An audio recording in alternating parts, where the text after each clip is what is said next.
सोचिए, दुलारचंद यादव की हत्या कर दी जाती है। अब जाकर पुलिस ने आरोपी अनंत सिंह और उसके साथ उनके 3 गुर्गों पर एफआईआर किया है। लेकिन मैं आपको बताऊंगा कि बिहार में क्रिमिनल्स को कौन टिकट दे रहा है और कौन जिंदा कर रहा है। इस बार बड़े बड़े क्रिमिनल्स को कौन जिंदा कर रहा है। और सवाल है कि जो मनु मीडिया है, जातिवादी मीडिया है, वो कैसे इनका महिमा मंडन करता है। इनको दबंग बोलता है, बाहुबली बोलता है, क्रिमिनल नहीं बोल पाता है। सोचिए, अपने आप को सो कॉल्ड पत्रकार कहने वाला एक पांडे कैसे हाथ जोड़कर ऐसे अनंत सिंह के सामने खड़ा था और अनंत सिंह ने खुद कहा कि मर्डर कौन रोक सकता है। मैं आपकी अभी तुम्हारी हत्या कर दूं तो पुलिस क्या कर लेगी, सरकार क्या कर लेगी, ये राय है। अनंत सिंह वो शख्स है जिसने उस समय के अर्नब गोस्वामी, जो आजकल सो कॉल्ड राष्ट्रवादी पत्रकार है, उसके एक पत्रकार प्रकाश कुमार को बांध कर पीटा था। कई पत्रकारों पर हमला करने की पर इसके लिए एफआईआर दर्ज है। बांध के रखा था प्रकाश कुमार को। वो उस समय अर्नब के चैनल का पत्रकार था। उस समय केंद्र में मनमोहन सिंह की सरकार थी, तब केंद्र से सवाल पूछे गए थे, कार्रवाई हुई थी। लेकिन सोचिए, फिर से अनंत सिंह ने एक हत्या कर दिया है, हत्या का केस दर्ज है। पहले ये हत्या कैसे हुई है वो समझिए पूरा खेल। दुलारचंद यादव पहले तो समाजवादी थे, बहुजनवादी थे, सामाजिक न्याय के योद्धा थे। वो आरजेडी के लिए ही काम कर रहे थे। लेकिन वो नाराज थे कि अनंत सिंह के खिलाफ एक और बाहुबली, जिसको ये लोग बाहुबली कहते हैं मनु मीडिया, उसको क्यों टिकट दिया गया, उसकी पत्नी को। वो किसी पिछड़े समाज के उम्मीदवार को टिकट देना चाहते थे। पीयूष प्रियदर्शी धानुक मंडल समाज से हैं, अति पिछड़ा समाज से आते हैं, दिल्ली यूनिवर्सिटी से ग्रेजुएट हैं और ये टिकट की लाइन में भी थे। लेकिन पता नहीं इन वक्त पर क्या ऐसे हालात हुए कि सूरजभान सिंह की पत्नी को टिकट दिया गया। उसके बावजूद दुलारचंद यादव लगातार कह रहे थे कि तेजस्वी यादव शानदार हैं और उनको हम मुख्यमंत्री बनाएंगे। और लेकिन वो प्रचार वहां जरूर पिछड़ों के पक्ष में कर रहे थे और दोनों के खिलाफ कर रहे थे, चाहे वो अनंत सिंह हो चाहे सूरजभान सिंह हो। वो लगातार अनंत सिंह से सवाल पूछ रहे थे और इसलिए उनकी हत्या कर दी गई। और ये हमेशा से होता रहा है। कोई दलित पिछड़ा समाजवादी हो जाए, सोचिए, रंजन यादव ने सही लिखा है, बहुत सारे दलित पिछड़ा होंगे जो अनंत सिंह और सूरजभान का हथियार उठाते होंगे, आनंद मोहन का हथियार उठाते होंगे। लेकिन उनको उससे दिक्कत नहीं है, उनको उस दलित पिछड़े से दिक्कत है जो समाजवादी है, अंबेडकरवादी है, बहुजनवादी है। तो सोचिए किस तरह से अनंत सिंह ने हत्या करवा दी। उनके पोते की माने तो 2 लोग आए, उन्होंने आरोपियों का नाम बताया है। कोई करमवीर नाम का आरोपी है जिसके ऊपर एफआईआर भी हुई है। लगभग अनंत सिंह के साथ 3 लोगों पर और एफआईआर हुई है, मतलब 4 लोगों पर। वो आता है, उनको पीछे से पकड़ लेता है, पैर में गोली मार दी जाती है और दहशत फैलाने के लिए उनसे गाड़ी से उनको रौंदा जाता है। दुलारचंद यादव समाजवादी थे, अंबेडकरवादी थे, बहुजनवादी थे और वो अति पिछड़ों के हक अधिकार को जानते थे। और सोचिए, इसी चक्कर में उनकी हत्या कर दी गई है। लेकिन उससे भी बड़ी विडंबना है, तमाम भूमिहार समाज के सोशल मीडिया हैंडल को देखिए, चाहे वो पत्रकार हो, चाहे वो यूट्यूबर्स हो, चाहे उनके पढ़े लिखे समाज के लोग हो, सब अनंत सिंह का महिमा मंडन कर रहे हैं। जबकि वह उम्मीदवार सूरजभान सिंह भी ब्राह्मण भूमिहार समाज के ही हैं। तो क्रिमिनल्स का महिमा मंडन करना मैं तो हमेशा इनको गलत ठहराता हूं। किस तरह से महिमा मंडित किया जा रहा है आप सोचिए। इस देश में दलित पिछड़ा के लिए जिंदगी कितना आसान है। बस शर्त यह है, या तो आप लाचार और बेबस रहे, आप लड़े नहीं। आईपीएस पूरन कुमार लड़ रहे थे बहुजन समाज के लिए, इसलिए उनको मरने के लिए मजबूर कर दिया गया। दुलारचंद यादव एक अति पिछड़ा समाज के बेटा के लिए भी प्रचार कर रहे थे। वो तेजस्वी यादव को मुख्यमंत्री बनाना चाहते थे। लेकिन मोकामा में वो चाहते थे कि यहां पर अनंत सिंह से छुटकारा मिले और सूरजभान सिंह से भी छुटकारा मिले, और इसीलिए उनकी हत्या कर दी गई। मतलब आप सवाल भी नहीं पूछ सकते। हम लोग जानते हैं, हम लगातार मीडिया के जरिए सवाल पूछते हैं तो किस तरह के हालात बना दिए जाते हैं, किस तरह से मुझे धमकियां दी जाती है। दुलारचंद यादव लगातार जीवन भर लड़ते रहे, तमाम तस्वीरें हैं उनकी लालू यादव के साथ। लेकिन सोचिए किस तरह से इस तरह के जो क्रिमिनल्स हैं, लंबी धाराएं लागू है, मैं आपको बताऊंगा पढ़ के तो आप दहल जाएंगे। और उसके बाद कैसे नीतीश कुमार ने इनको टिकट दिया है, यह सोचने वाली बात है। मोकामा में दुलारचंद यादव की हत्या पर पटना डीएम का बयान बेहद ही शर्मनाक और पक्षतापूर्ण है। उन्होंने लिखा है कि मोकामा ये भी दुलारचंद यादव जो कई आपराधिक कांडों में अभियुक्त रहे हैं। मैं सिर्फ अनंत सिंह पर बता रहा हूं। अनंत सिंह 40 गाड़ियों का काफिला नहीं 50 गाड़ियों का काफिला लेकर चलता है और ये खुद वो मीडिया में बता रहा है। चुनाव आयोग सो रहा है। सोचिए ये क्या कर सकते हैं आप। दुलारचंद यादव पर 4 राउंड फायरिंग हुई है और दुलारचंद यादव को लेकर पूरा बहुजन समाज एकजुट हो रहा है और वोट मांगने आए थे। ये सोचिए अनंत सिंह है, ये शख्स वोट मांगने के दौरान भी लोगों को डांटता है, फटकारता है। आप कल्पना कर सकते हैं। उसके बावजूद इसको लोग ये वो पत्रकार है जो इंटरव्यू कर रहा था। तो दुलारचंद यादव जो है वो पूरी तरह से उनको मारा गया है इसलिए क्योंकि वो लगातार सामाजिक न्याय की आवाज बने हुए थे। वो लगातार शोषित वंचित समाज की आवाज उठा रहे थे और इसलिए उनको मार दिया गया। अनंत सिंह पर कितने एफआईआर हैं ये जब सुनेंगे तो हिल जाएंगे। अनंत सिंह पर 38 मुकदमे दर्ज हैं जिसमें 7 मर्डर यानी 302 7 मर्डर के केस हैं, 11 मुकदमे अटेम्प्ट टू मर्डर यानी 307 के, 4 अपहरण के। फिर भी उसे जमानत मिल गई। जमानत के साथ नीतीश भाजपा गठबंधन से पटना मोकामा सीट से टिकट भी मिल गया है। तो इस तरह के क्रिमिनल्स को आप खड़े करेंगे। गुंडे को बाहुबली कहना उसका मन बढ़ा देता है। मीडिया का काम है कि उसे गुंडे का मन न बढ़े। जब आप गुंडे को बाहुबली कहते हैं, छोटे सरकार कहते हैं, तो आप उस गुंडे का मन बढ़ा रहे हैं। जब गुंडे का मन बढ़ेगा तो वो मन बढ़ा ही करेगा, इसलिए गुंडे को लुच्चा कहे बाहुबली ने। तो सोचिए किस तरह से उनकी हत्या हो गई है। ये बड़ा जघन्य अपराध है और मैं फिर कह रहा हूं ये किसी दलित पिछड़े के हक में नहीं है। अनंत सिंह का इलाज नीतीश कुमार ने किया, तब तेजस्वी यादव ने फिर उनको पत्नी को टिकट देकर उनको बचा लिया। फिर जब वो बगावत कर आए, आनंद मोहन के बेटे को आरजेडी ने टिकट देके बचा लिया। उन्होंने पीठ में छोड़ा भूखा।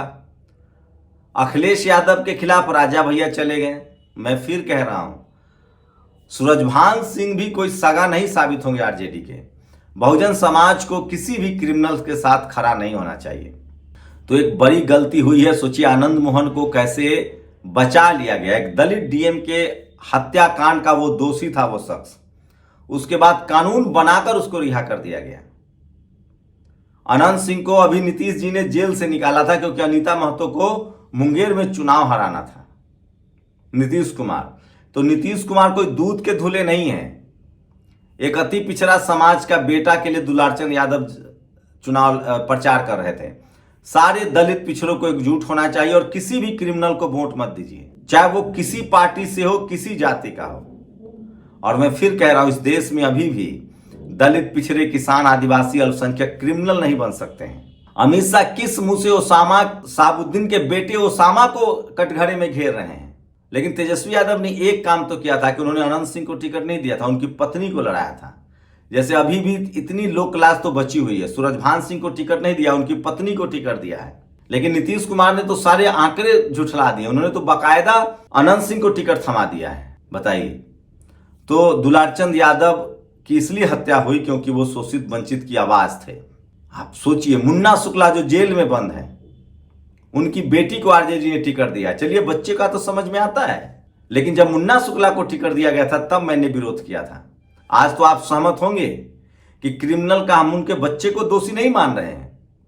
अनंत सिंह के लिए उनकी पत्नी दोषी नहीं है, मुन्ना शुक्ला के लिए उनकी बेटी दोषी नहीं है, सूरजभान सिंह के क्राइम के लिए उनकी पत्नी दोषी नहीं है। ये मैं मानता हूं क्योंकि भारत का जो इंडियन पिनल कोड है वो कहता है कि जो अपराधी है वही अपराधी है। योगी बाबा कहते हैं, योगी राज में, बीजेपी के राज में अपराधी कोई हो तो उसके घर पर बुलडोजर चलता है, मतलब उसका पूरा परिवार चपेट में आता है। खैर मैं इस तरह से नहीं सोचता हूं। मुझे लगता है कि जिसका बाप अपराधी हो उसके बच्चे की कोई गलती नहीं है, लेकिन सीधे अपराधी को टिकट देना गलत है और ये नीतीश कुमार ने किया है। और उसने एक अति पिछड़ा बेटा का चुनाव प्रचार करने वाले पिछड़े समाज के दुलारचंद यादव की हत्या कर दी। मैं फिर कह रहा हूं, मैं पत्रकार हूं, मैं गुंडा को गुंडा कहूंगा, चाहे वो मुन्ना शुक्ला हो, चाहे वो आनंद मोहन हो, चाहे वो अनंत सिंह हो। मुन्ना शुक्ला दोषी, life time imprisonment. Anant Singh हत्या, साथ साथ हत्या, दुलारचंद यादव की हत्या का एफआईआर हुआ। आनंद मोहन दलित डीएम की हत्याकांड का दोषी करार दिया गया, उसके बाद भी नीतीश जी ने बचा लिया। ये सब वो चीजें हैं जो आपको बोलनी पड़ेगी। और दुलारचंद यादव इसलिए मारे गए क्योंकि वो सामाजिक न्याय के योद्धा थे। और मैं इसलिए कह रहा हूं कि बहुजन मीडिया ही सच्चा मीडिया है, बहुजन मीडिया है, सोशल मीडिया है। पटना के डीएम से हमारे 3 सवाल। दुलारचंद यादव की हत्या राजनीतिक कारणों से हुई है, फिर प्रशासन उसे झड़प क्यों बता रहा है? प्रशासन इस हत्या को संदेहास्पद क्यों बता रहा है? अनंत सिंह एवं अन्य को गिरफ्तार करने की बजाय प्रशासन पीड़ित का आपराधिक कांड क्यों गिना रहा है? दुलारचंद यादव अपनी कार में बैठे थे, उनके साथ पोता था और ड्राइवर था, उनको दूर ले जाया गया। तब तक पीयूष प्रियदर्शी की गाड़ी आगे निकल चुकी थी, इन लोगों पर हमला हुआ था, ये लोग गाड़ी आगे बढ़ा ले गए। दुलारचंद यादव की गाड़ी पीछे पड़ गई, उनकी हत्या कर दी गई, गोली मार दिया गया पैर में, फिर गाड़ी चढ़ा दिया गया। इसका मतलब ये सोची समझी हत्या है, ये कोई झड़प नहीं है। जानबूझकर दुलारचंद यादव को निशाना बनाया गया। उनके पोता का कहना है कि खुद अनंत सिंह ने गोली मारी है पैर में और उसके बाद गाड़ी चढ़ाया गया है। ये सच है। तो ये सबसे बड़ी खबर है। पप्पू यादव वहां पहुंचे हैं। पप्पू यादव ने जाके पीड़ित परिवार से बात की है और महागुंडा राज से बिहार को मुक्ति मिले, मौत बांटने वालों से मोकामा को आज़ादी मिले, ये लगातार कहा जा रहा है और तमाम बहुजन समाज के लोग एकजुट हैं। और मैं फिर कह रहा हूं, ये जो हत्या हुई है ये लोकतंत्र की हत्या है, संविधान की हत्या है, कानून की हत्या है। पिछड़े समाज से गुजारिश है, जो आपके संवैधानिक दायरे में रहकर आपकी लड़ाई लड़ता है उसके लिए खड़ा होइए। ये दुलारचंद यादव की हत्या नहीं। अगर आज दुलारचंद यादव की हत्या के खिलाफ पूरा बहुजन समाज एकजुट नहीं हुआ और संवैधानिक तरीके से इसका जवाब नहीं दिया गया अनंत सिंह को भी और अनंत सिंह की पार्टी को भी, तब तक ऐसे बाहुबलियों, जिनको बाहुबली कहते हैं, ऐसे क्रिमिनल्स का मन बढ़ता रहेगा। और मोकामा में हुई सरेआम दुलारचंद यादव जी की निर्मम हत्या शर्मनाक है। सोचिए, भाजपा जेडीयू के शासनकाल में बिहार अपराधियों का पनाहगार बन चुका है। तो एक अति पिछड़े समाज के बेटा का वो प्रचार कर रहे थे और ये मनुवादियों को, जातिवादियों को नहीं पचा और उनकी हत्या कर दी गई है। सोचिए। तो मैं फिर कह रहा हूं कि ये इस तरह से ये क्रिमिनलाइजेशन है पॉलिटिक्स का। राजनीति का पैसाकरण भी किया गया, अपराधीकरण भी किया गया और दलित पिछड़ों को किसी भी अपराधी को टिकट नहीं देना चाहिए। और यह है नीरज सिंह। सोचिए, ये साफ कहते हैं कि बिजली हमारा खा रहे हो, सड़क हमारे पर चल रहे और वोट हमको नहीं दोगे। मतलब सोचिए।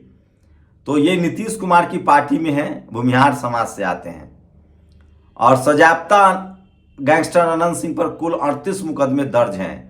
उसके बाद भी आदमी राजनीति में फल फूल रहा है, इसकी जिम्मेदारी कौन लेगा? तेजस्वी यादव ने इतना जरूर किया कि कभी किसी अपराधी को सीधे टिकट नहीं दिया उन्होंने। जब से तेजस्वी यादव का दौर आया है, आनंद मोहन के बेटा को दिया था, भाग गया। अनंत सिंह की पत्नी को दिया था, अनंत सिंह ने उसको हटा दिया। मुन्ना शुक्ला को दिया था, हराया मैंने हराया, अब उनकी बेटी को दिया है। साबुद्दीन के उन्होंने बेटे को टिकट दिया है। इस पर मनु मीडिया को तकलीफ है, लेकिन सीधे अनंत सिंह को टिकट देने को महिमा मंडित किया जा रहा है क्योंकि वो एक जाति सोचिए। और जिस मंच पर ओसामा का नाम लेकर साबुद्दीन को अपराधी बताते हैं, उसी मन से प्रभुनाथ सिंह के लड़के के लिए वोट मांगते हैं। यह है बीजेपी की हिपोक्रेसी। और बीजेपी के एक महिला नेता ने साफ साफ यूपी में कहा कि वहां सेक्सुअल हैरेसमेंट होता है। छत्तीसगढ़ में एक कथावाचक पकड़ा गया है कार में महिला के साथ संबंध बनाते हुए। ये सबसे बड़ी खबर है जो सोशल मीडिया पर वायरल है। और अनंत सिंह ने, इसलिए मैं फिर कह रहा हूं, अगर आप दलित, पिछड़े, किसान, आदिवासी, अल्पसंख्यक है और उनकी लड़ाई लड़ेंगे तो आपको मार दिया जाएगा। तो बहुजन समाज को दुलारचंद यादव के मौत का बदला वोट से लेना चाहिए और इन अनंत सिंह की पार्टी, अनंत सिंह जिस गठबंधन में है, उसका सुपड़ा साफ होना चाहिए। यह बहुत जरूरी है, तभी जाकर इनका मन ठंडा होगा। शुक्रिया। नेशनल दस्तक की आपसे गुजारिश है कि अगर इसको बचाना चाहते हैं तो नेशनल दस्तक को सब्सक्राइब करने के लिए रेड कलर के सब्सक्राइब बटन को दबाएं, फिर बेल आइकन की घंटी दबाएं। नेशनल दस्तक को बचाने के लिए बहुत जरूरी है कि हर खबर को शेयर करें, लाइक करें, कमेंट जरूर करें।